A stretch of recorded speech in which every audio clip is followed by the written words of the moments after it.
your mic, Johnny. Sounds very bad. It sound bad? A little bit. Still bad? All right. It's all right. Okay. Hello, everybody. Welcome back to Only Nerds Live. This is our roundtable for episode 9 of Andor. Hold on. I got to jump in. Welcome to the very misleading thumbnail and title. This is just the Wednesday stream. I mean, we can talk about Andor for like 20 minutes, but it's also not really a roundtable. It's just the Wednesday stream. It's a three-person roundtable. Talk about other things. Nerds. You know nerds. You know you're getting us when you click. Yeah, you're getting us. What is the problem? No, I'm gonna leave us. Yeah. This is no round table. What? No round table. This is the okay. stream, baby. And we're gonna talk about whatever we want. So Andor it's a three table. Besides Andor. Okay, we can. I'm fine with that. Dylan has not been taken hostage, Lavelle. Dylan is Dylan is very much enjoying Andor. That's all. I can give you guys a little update. That's all the that's the Dylan update. He likes it. I haven't heard those words from his mouth, but I've heard Dylan through is association that he's enjoying. Not working at Domino's, and that is what I'll say about that. It's so true. He's not. He's not. Definitely. He seriously is not. Seriously not. All right, but yeah, here let's just confused a bunch of people. It's okay. But let's throw on the music. Let's throw on the. Okay, can I? Yeah, put that music on. Spin that record. Nobody's listening. Episode 9. No one was listening last night. Exclamation point. Yeah, the exclamation point. Exclamation point. Goofy. First thing I noticed. Goofy. I was like, "Bang!" Kind of goofy. But I guess just like let's just go through a little run through of our quick thoughts on the. It was obviously pretty late. We did the watch party last night. I was half awake. I dreamed about Andor last night. Immediately after. My favorite part of the episode is when Johnny was like, "Oh, did you guys notice the boots?" Yeah, yes. He was like, "Yep, we did." I was like, "Yeah, I did." No, I knew about the freaking boots. Again, I was half awake. But anyways, I'll start. I thought it was a solid ep. We're big Luthen fans, I think, across the board. Wish we saw Luthen, but besides that, what we got, great. Loved it. I loved the prison. Such a cool prison. Like, well, probably one of the coolest prisons I've ever seen.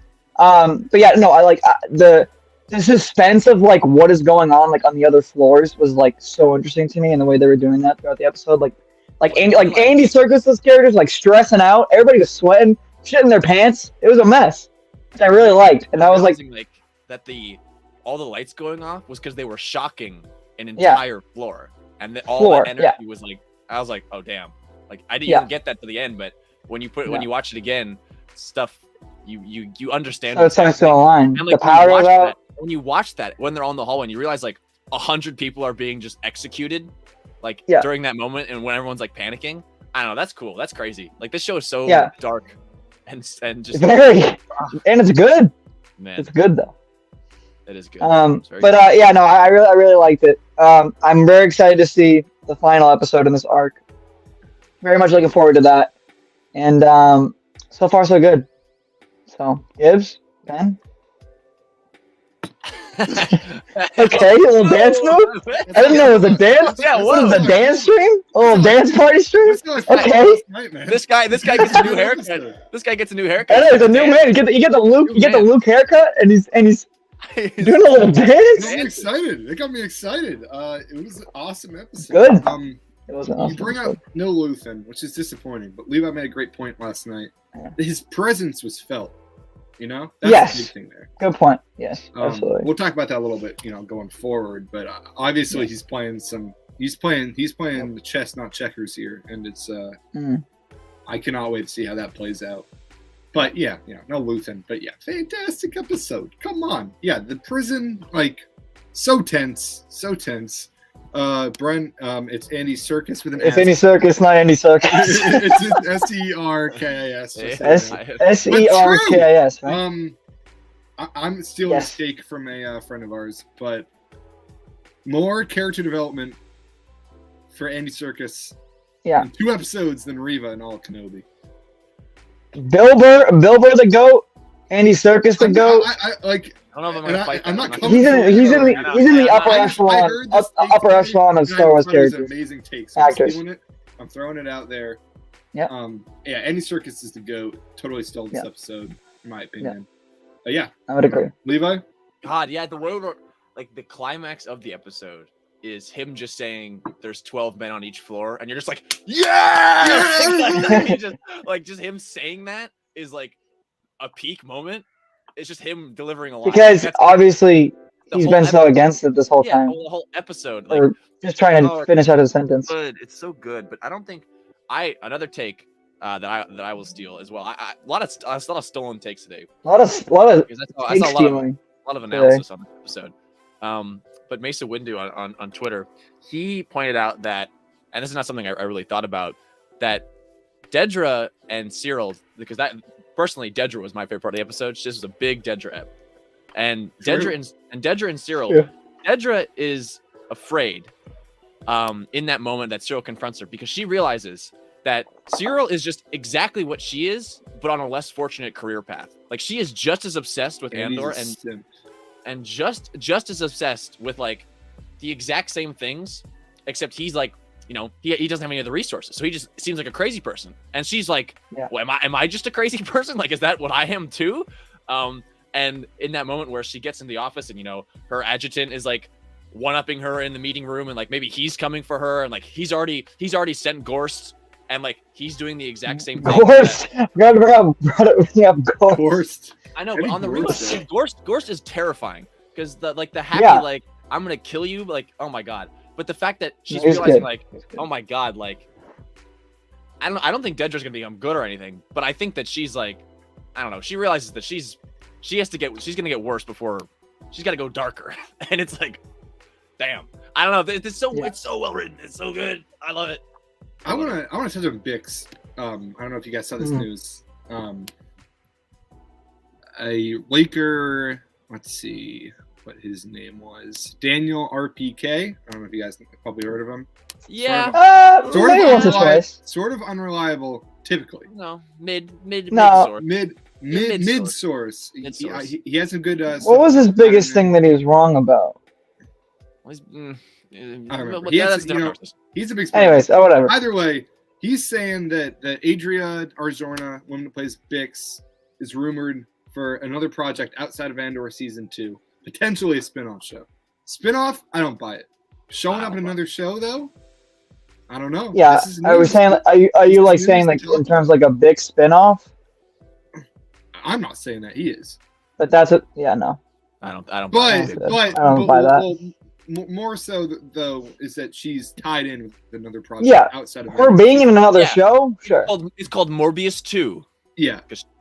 No, it's called in Star Wars. It's called Daredevil Born Again. Elektra? Yeah. Question mark? Would they not keep the same? No, they're recasting Elektra. Take this with a grain of salt, but I think it's relevant news just because she had such a great performance last night. She was great. I said Andy Serkis stole the episode. She might have stole the episode. I would say Gorst might have stole the episode. Definitely in our live reaction. I wanted to start of the show. I wanted to hear what the screaming headphones sounded like, at least for a second. Yeah, but you wanted to hear the screams of dying children. Yeah. Well, it's like leave it up to the viewer. Not that, but but that's what it was. It was. I guess, yeah. Children. I guess in hindsight, that's literally what it was. He explained. It was like the kids when they had the most like excruciating gall. That whole thing was horrifying. I mean, in the way that like we were talking over it and reacting to it, so it's one thing. But when you watch it, just the sound design was you in the content, like the sound design is spectacular, but also just the happy like always way Gorst is like with his little wave. It's like it's scary because he's this horrible guy who tortures people, and he's like, we went in and we murdered that whole species.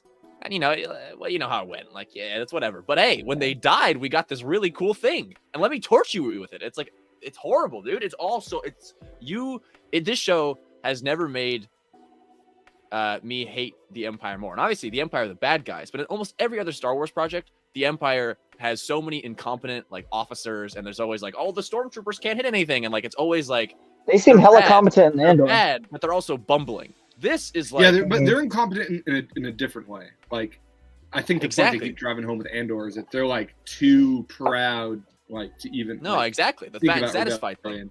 And Daedra is sort of the one character that's going to break that down. And Cyril, I They're guess. just evil, man. They're just so evil. Like, just so good.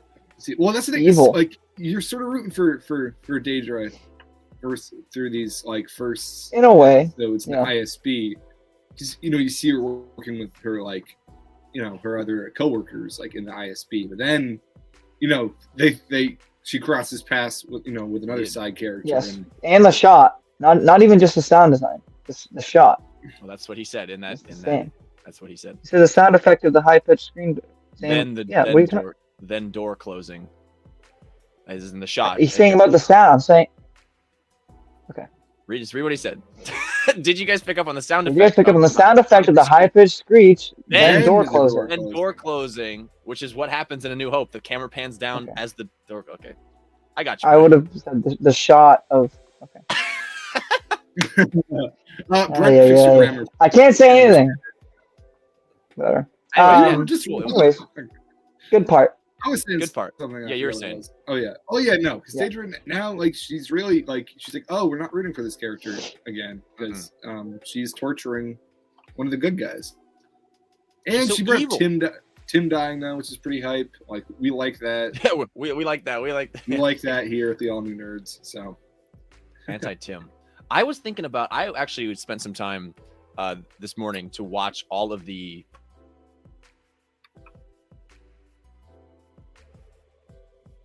What? Did you? I spent some time. It may have been by accident. I don't know. Sorry. Someone muted me. Weird. Is the ghost? Do I sound fine? Yeah, you sound fine. Very strange. Someone. Yeah, I was muted all of a sudden. I spent some time this morning to watch all of the Andor like promotional footage, like the first couple trailers, and just to see where we're at in terms of trailer footage. And Tony Gilroy's so cool. Like, this show, if you watch the trailers, it's exactly what it's marketed as. Like, you get all these, you see the stuff from the prison, you see these shots, you see you see the entire show in the trailer, but not in a way that betrays the way the story is told. It's so refreshing to see, like, especially in retrospect, how good of a marketing campaign Andor had. I mean, they were transparent with this since 2020 with the Investor Day, and they're showing us, like, building Ferrix and all these sets, and it's just so cool that this particular show, I don't think it's missed on like a single aspect of its existence. I've loved everything through and through, but seeing some stuff in there like Daedra with the Death Troopers coming into Ferrix and the Ferrix Revolt, and I think Marva is gonna die. I think Marva. I know she's gonna die, but like, I think especially from the dialogue that they were talking about. It was like I think it's one of the ISB scenes. I think she's. No, they literally say we're going to use her as bait. We're going to use her. Use her as bait for Andor. She's going to die, but it's going to push Andor into the. This is going to be the finale. I expect the finale to kind of go down to Ferrix for the most part. Ferrix finale. Yeah, me too. Something's going to happen. Something big. Andor is going to. They're going to push him into the. More of the rebel that we see. If it is the case. If it is the case that next episode doesn't have the Ferrix Revolt and is only the prison break, then it means that we will have seen the entire show. They advertised the entire show in the trailers because we still haven't seen the Luthen spinning ship, Luthen attacking the destroyer with the lasers coming out of the side, and he's flying the Fondor and fighting it. Yeah, do we think that that's going to happen the same map? That's the big thing. I mean, would that be too much? I mean, I think it'd be. I my head, it's cool. I think it'll be next episode. In my head, it's I think cool, but I think it'll be next because I mean, also another one of my favorite scenes of the episode, the ISB like planning scene of they're gonna try and entrap that ship that's on its way to Kafrene. Like that would necessitate probably Luthen being flying maybe to figure out what's going on there. Oh, I want to see Kafrene so bad, man. Well, we know we will at least next season. Tony has told us we will. The show will end on the Rings of Kafrene, so eventually we'll get there, if not sooner. Right. Brent, you bring up a good point because the Acolyte is starting filming now in Pinewood, and it's the second show other than Andor to shoot over in London. And maybe these UK shows, man, just different. UK shows on the up and up. If the Acolyte looks like this.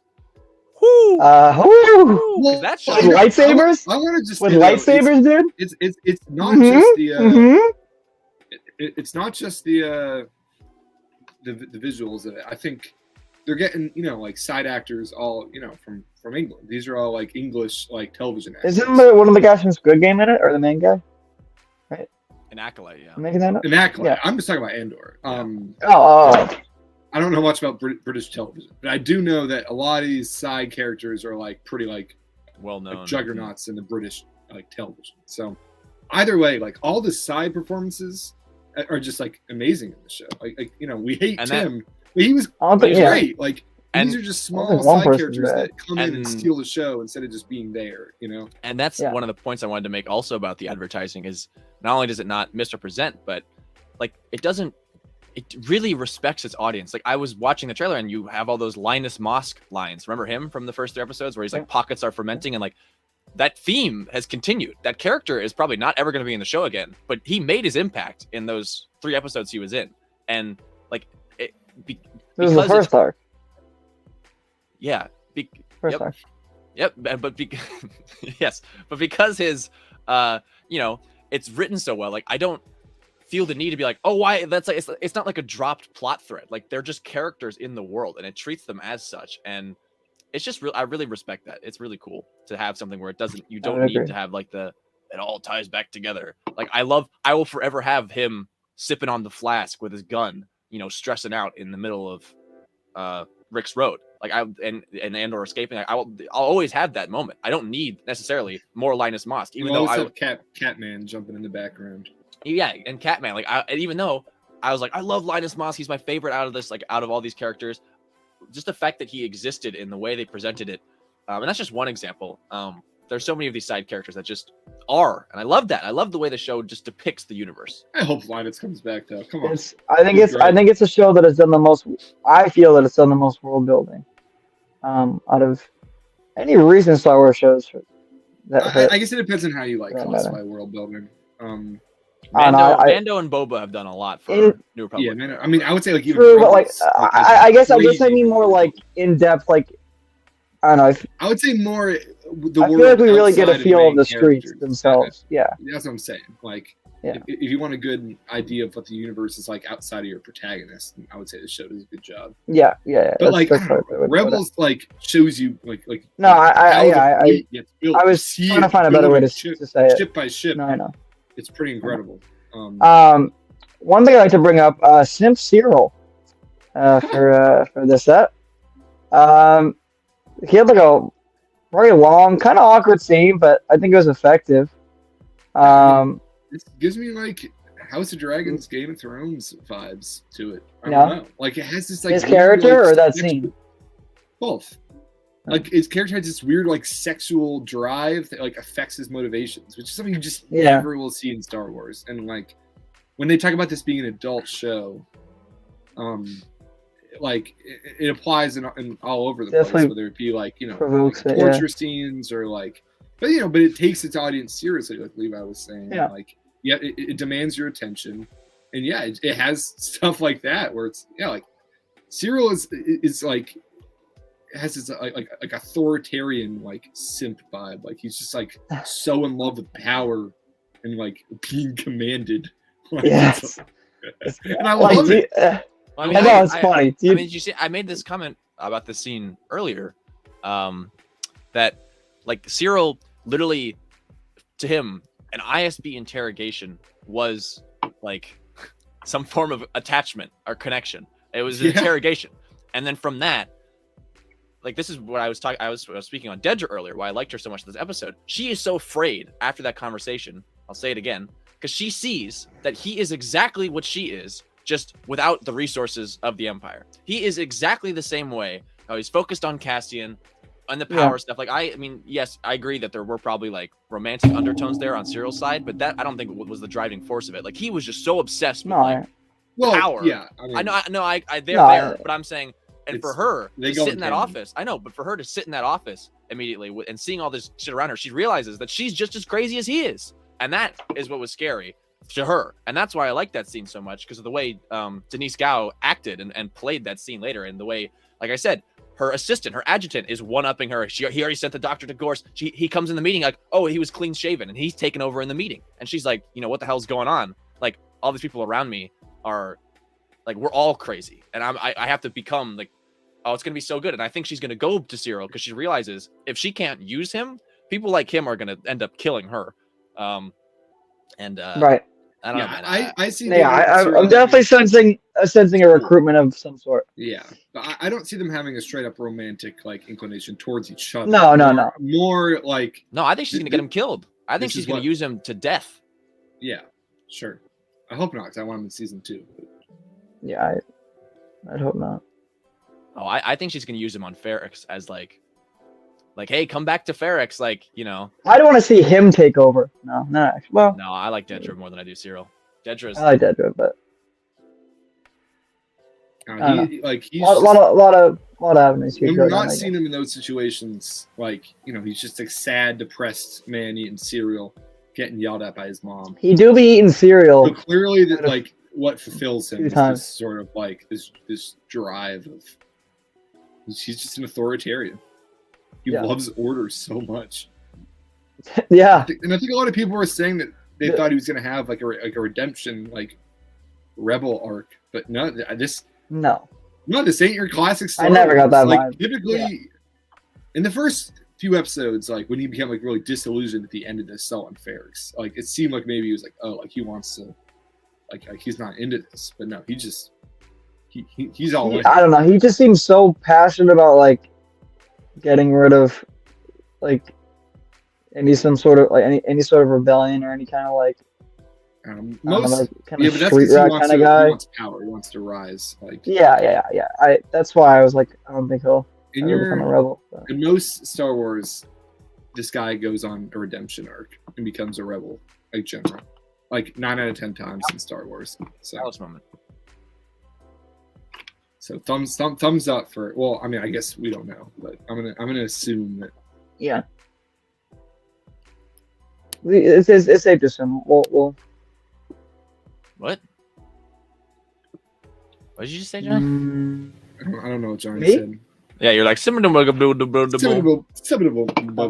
out.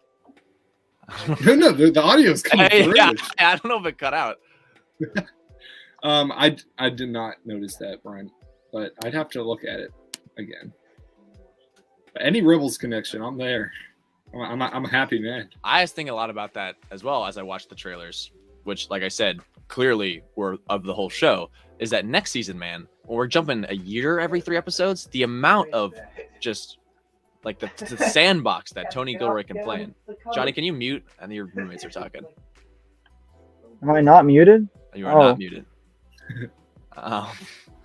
The huge sandbox. My bad, wrong one. the huge sandbox that Tony Gilroy will be able to play in, and that advisors and the lore advisors like Pablo can be like, here, take this like thing, and input it into the story. I am so excited to see what he's gonna do with like a Hera or a Sabine. Yeah, that's the thing. Like the show doesn't need it. Like I mean, even like. At some point, like Darth Vader, it's like showed up and just like killed everyone, and just be like, okay, she doesn't need this. Part of me is still like really like hoping for like a Hera like to show up in this season. I don't think it's gonna happen. You're muted again, Levi. I think my mic is. I think your mic is plugging in and out because the quality seems to be shifting. But like you said, it doesn't need to be a shameless cameo. Like just like Saw showing up 2 episodes ago. It doesn't need to be a shameless cameo. Like, if they can do the character right, and like Hera is perfect in this situation because, like, she's active. She's running her own cell, and like I would love to build up on season 1 of Rebels by like she's in contact with Luthen or something. Mm-hmm. Even if it's just like a mention of Luthen about like which we already sort of got. They talked about something that happens in Rebels. I'm trying to remember. And this up? Yeah, it's about Kessel, right? No. Early on. Yeah. Levi nods. Yes, they talked about Kessel. I just think it'd be so great if they can only get name drop. I mean, they keep name dropping cells, So like, they talk about the Ghost Crew or something like that could happen. Yeah, no, I certainly think that that'll be something. No visual cameos of Hera. This was even something that they were talking about. I remember when like the show didn't even come out yet. Or, like definitely in season 2, I think we'll see like season 2 is Rebels, confirmed. Like, season 2, it would be weirder if they weren't there. Yeah.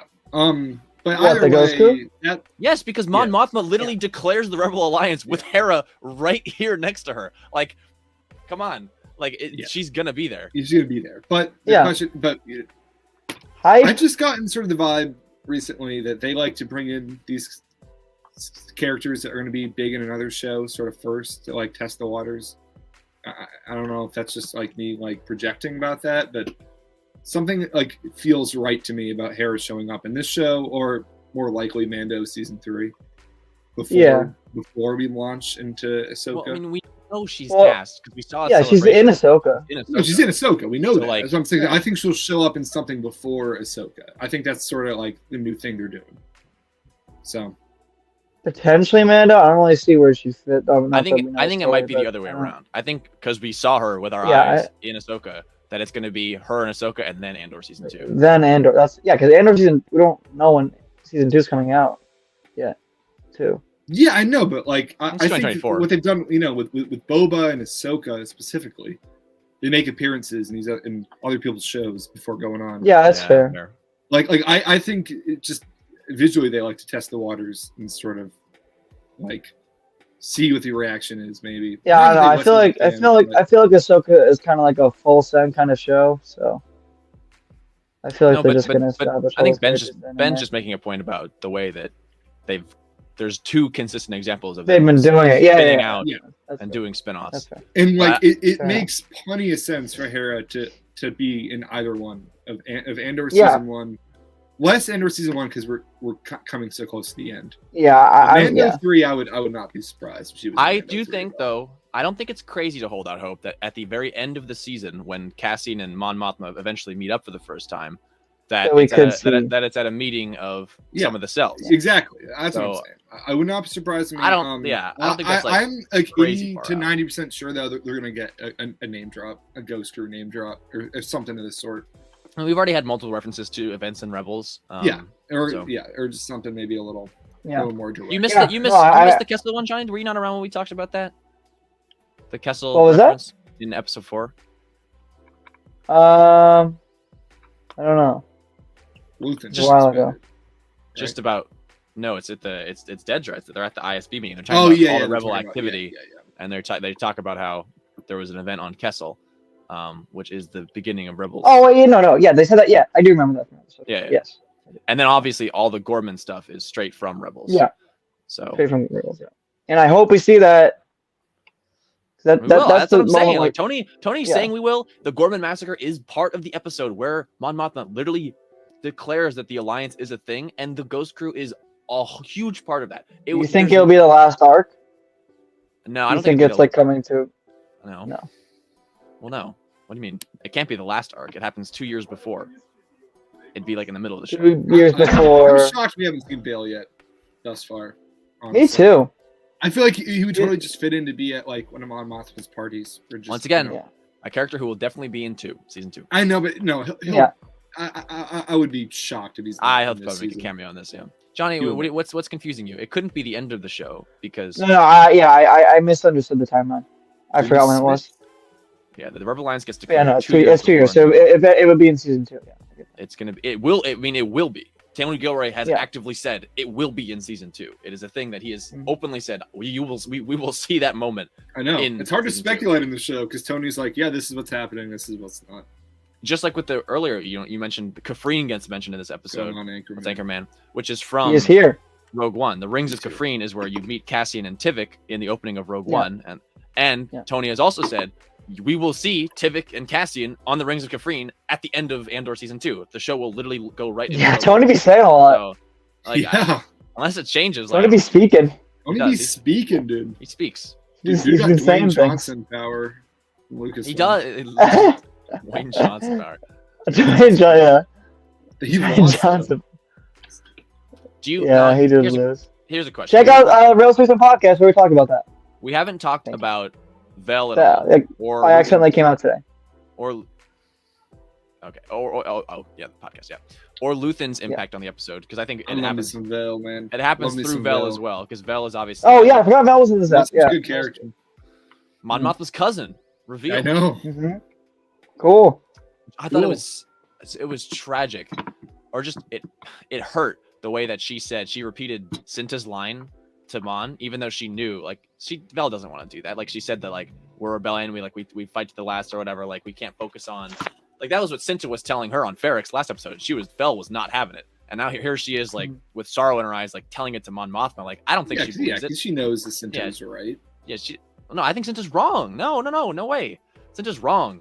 Cinta's absolutely wrong. If you just focus on fighting that's how you become Saw Gerrera. If you just solely focus on fighting everything that you hate, right? I know I'm going to say it again, and not like caring at all, like Mon Mothma, about the people around you, then like you just become a villain. Like Saw Gerrera literally kills kids. He's like a child murderer. It's not good. I'm gonna Rogue One on this, because you got the rebellions are built on hope line, and I think that's like, I know, but I think it's a bit of a farce, honestly, because this show is like, they're not built on hope, they're built on oppression. Like, the point that Luthen is driving home here is that the Empire needs to get worse and worse, and the more people that the Empire kills, like, they're going to inadvertently grow. I know, but Mon Mothma, the ultimate actual leader of the Rebel Alliance, and the woman who actually puts it all together, is pushing against that and does it the opposite way. And that's the way the story is told. Like, yes, you're right. Those characters are doing that, but I don't think they're right for it. I mean, like, Mon Mothma is trying to do it a very specific other way, with the humanitarian outreach, with the network of funds and stuff, and she will become the leader of the Rebel Alliance. It's not Luthen, it's not Saw. Those people are pushed out because they are doing it the wrong way. So I don't know. Like, I think you're right that the show is rebellion. The show is. I understand what you're saying, especially in the real world. I don't think a rebellion gets formed without. The show is presenting a more realistic depiction and a more complicated picture. However, the show, I think, is making very clear statements on the way we fight and how we fight. I don't think you're meant to be like, nor do I think should you be like, yeah, Saw Gerrera, like, I want to be just like that guy. Like, nah, dude, that dude is messed in the head. See how it plays out. But at this point, no rebellion is getting formed out of hope right now. I'm telling you that. So we'll see. That's been the theme of the show, absolutely. But we'll see. I don't know. We will see. Because I don't think Vel will be able to kill Cassian. I think if she continues on that message, I don't think she can kill Cassian. Don't think she can do it. All right, Luthen didn't show up. Why not? We can talk about why not, because we're saying his presence was felt. Yeah, I think you feel it, just like we're talking about now in this debate. You feel it through Vel, who Luthen's ideology through Vel, like Mon and Vel clearly do not agree on how to do things. Vel is like, you show like, oh, that shot when Vel leaves and it's just Mon Mothma like alone in the hallway. So good. Oh my God, so good. Because she is struggling with the same thing we're talking about. That's what makes the show it's so good. Because we're just talking about the themes of it and what it means, and he's just Tony Gilroy and the writers, and they're just presenting it. They're just laying it on the table as it is, and it's so, I cannot stress how much I love this show. It's driving me crazy. Driving me crazy. Driving you crazy? Yeah, because I feel like all I can say, like every other sentence, I'm just like, it's good, it's good, it's good. But yeah, like Vel, like you feel Luthen, definitely through Vel, because Vel is obviously directly connected. And I made this point last night in the watch party, but it certainly recontextualizes episode 4 when Luthen and Vel are talking, and he's yelling at her like, don't you want to be a leader? Like, don't you really want to do this? Because clearly she wants to, live up to the shadow of her older cousin Mon Mothma, who's like the senator who Vel knows is ultimately doing a ton of work to put together this rebel alliance, the rebellion.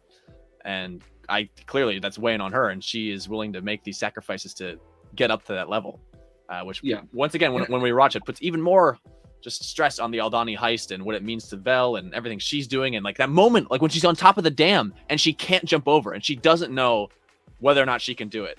And Cinta's like, you got to do it. And like, oh, it's just so good.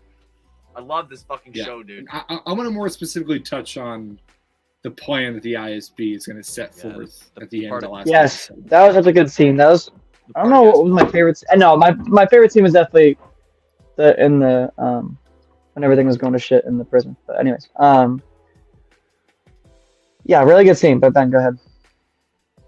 I mean, summarize the scene. You know, they're gonna sort of stage this a death on this cruiser and sort of send it into traffic strategically, to wash up on Kefrine, to sort of dry out the rebellion there. But it seems like this was intentional. Like that, this plan is coming to light. Like this is what Luthen wanted. Has not been revealed in the show yet, but we know that one of the ISB dudes is a Luthen spy. I think next episode we're gonna get that information. Yeah, I'd imagine. Next episode will be pretty Luthen heavy yet. Potentially. Plus jailbreak. You think so? Plus jailbreak. Yeah, I feel like that's what we've been talking about the next episode. It'll definitely be jailbreak. Like that's jailbreak. Yes. The only thing is the remaining footage we have of the like rebellion or like revolt on Ferrix. I think that might be the finale. Ferrix. Ben might be right. It might end on Ferrix. Might end on that, yeah. Essentially. But obviously, I don't know. Luthen's up to something, which is why, like, it's a bummer he wasn't in this episode, but like, you just feel like he is almost, because they're just talking about what he's talking about. It's all tying together. Like nothing ever gets said that isn't actually important to the plot, which I very much appreciate. No, at this point, I don't think Luthen is related to Vel at all. I think we were wrong about that. I think it was a different rich family. Luthen is related to Vel. Yeah, I don't think so. Yeah, but no. Yeah, what you're saying is absolutely right. Because last episode we see Saw and Luthen. Luthen is trying to offload these Imperial, screen deflectors or whatever for cloaking, and Saw won't take him because he won't work with this guy Antok Krieger who's trying to do the raid on Steelguard. And in this episode, the ISB is like, hey, we got this one pilot. And they're like, connected to Aldani? And they're like, no, it's just this one random guy. And he's saying that Krieger is going to attack Steelguard, which is what Luthen was trying to get to happen last episode. But Saw said no. He said, take it to Krieger. Good luck with Krieger. So, I mean, like, I don't know if I'm overthinking it, but it's certainly consistent. And it doesn't treat you like an idiot, like that these two events are connected and they're saying the same things and it's all one story. And so you're still feeling what Luthen was trying to do at least. And it may be that Luthen, this is a failure. And he, when he takes his ship, and as we see in the trailer, and is like blasting fools up, he's like, I'm just going to do it myself. This dumbass, Krieger couldn't do it. But it's also like what I threw out last night is, as you just said, Ben, he also wants more suffering. And he might be like, if Saw won't work with this guy, Saw's like the main one. He's like the biggest one. And he's yelling at him, I have a clarity of vision. And it's only me. He's like, he might sacrifice this Krieger guy. He might be like, just cause some trouble. Yeah. Like die. Like go off, die. He's willing to let some people die here, I think. Yeah, and I think that could be it too. Like, because the way that the whole scene is said, they're just like, it's a pilot. And they're like, yeah, just one pilot, one guy, and he's telling us all this stuff. Like, oh my god, what if the pilot is Luthen? And they're like, that'd be great. That'd be sick. Oh, that'd be so cool. Yeah. That's like a reveal where like they go to that. If that ends up happening, crazy. I'm just thinking about in the episode the way they emphasize. It could be working for Luthen. Yeah, that wouldn't surprise me. The way. Yeah, I'd imagine it'd be working. But just the way in the episode that they emphasize like how weird it is that it's this one person. It's this one pilot. It's like and they were like he cracked like immediately too. Yeah, and he told us everything. Yeah, because do you remember like part of Gas is like, this was a Gorst? Like Gorst was like barely on the way. And he was like, this was a Gorst interview? Like, oh, there's something going on there, man. There's something going on. I like it. I like it. Yeah. And then last scene, we didn't talk about Ufar, Udar. Ufar, poor Ufar. Ufar, Podar, whatever. Old Podar. Podar. I think it's Ufar, yeah. Ufar. Who? Oh my god, the man. The old man. Oh, yeah. R.I.P. We weren't really sure what was going on. R.I.P. to a legend. I really thought Andor was gonna I was gonna use him. Use him as bait. Well, I think that was what was being hinted at, and then he just. I think Andor was thinking about it. Yeah. Too quickly. Yeah. I think that was his plan going. Very unfortunate. Anchorman, Brent would do a good Lorth of Peel cosplay. The Waterkeeper in Book of Boba from Ep 3. I can see that. Yeah. I don't like that scene or that guy, but Nobody respects you. Is that actor? I think is in Get Out too. Yeah, he's in a lot of stuff. Yeah, Olaf though. Was he the blonde guy in Get Out? Yes. Gotcha. Yeah, he's in a ton of stuff. Yeah. Olaf though, right? Yeah, Rip of the Legend.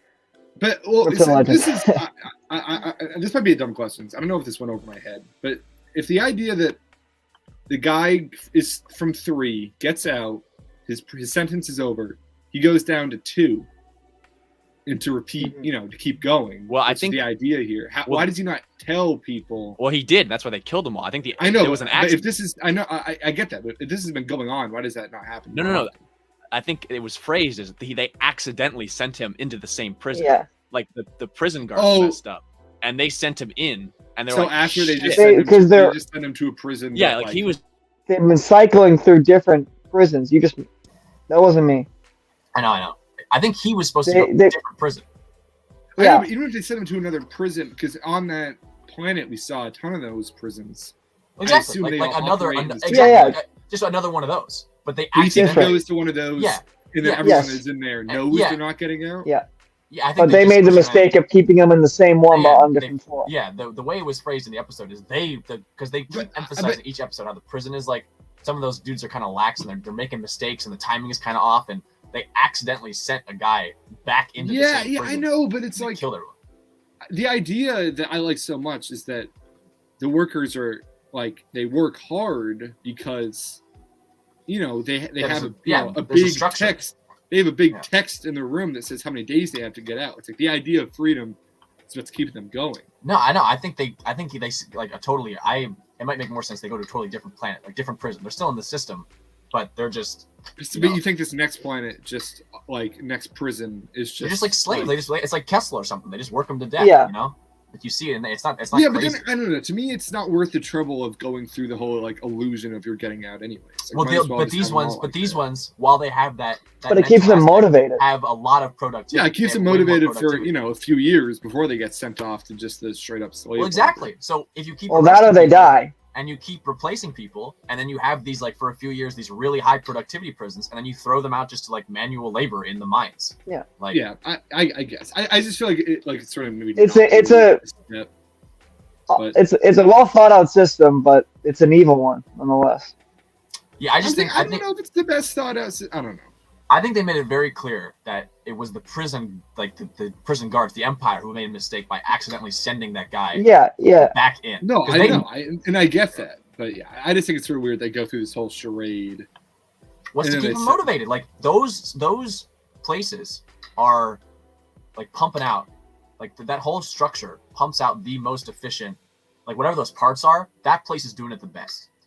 Once you work through, like you break them mentally in that system, then just send them to, literally mine on Kessel. Like especially now that you have like the PORD or whatever, the public order, resentencing directive, you just keep arresting people essentially.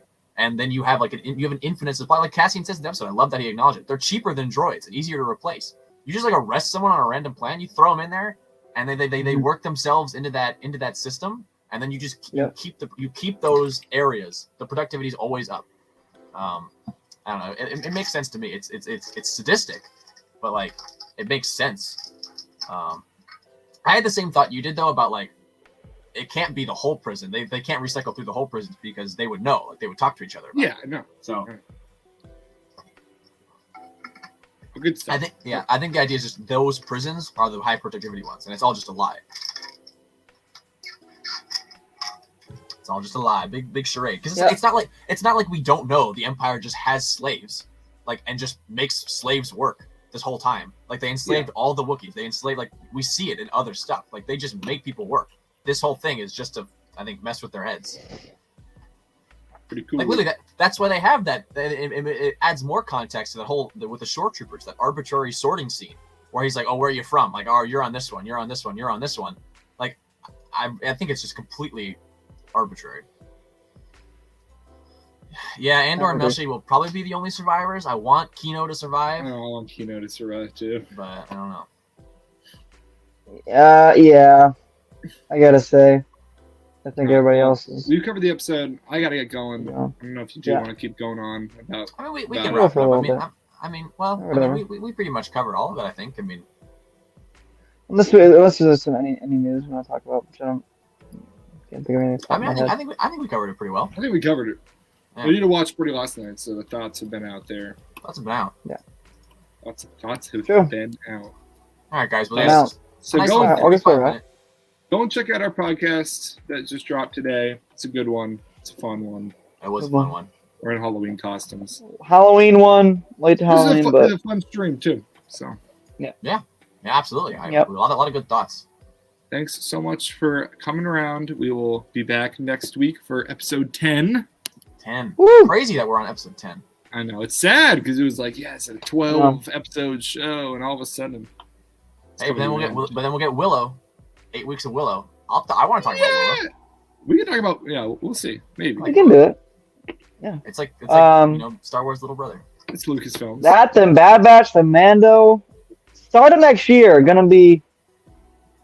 Yeah, Last of Us coming out now on like January 15th. Gonna be nuts. Last of Us in January too. Pedro murdering the first half of next year. Indeed. Yes. All right, guys. Thank you so much for watching. We'll see you. All right, buddy.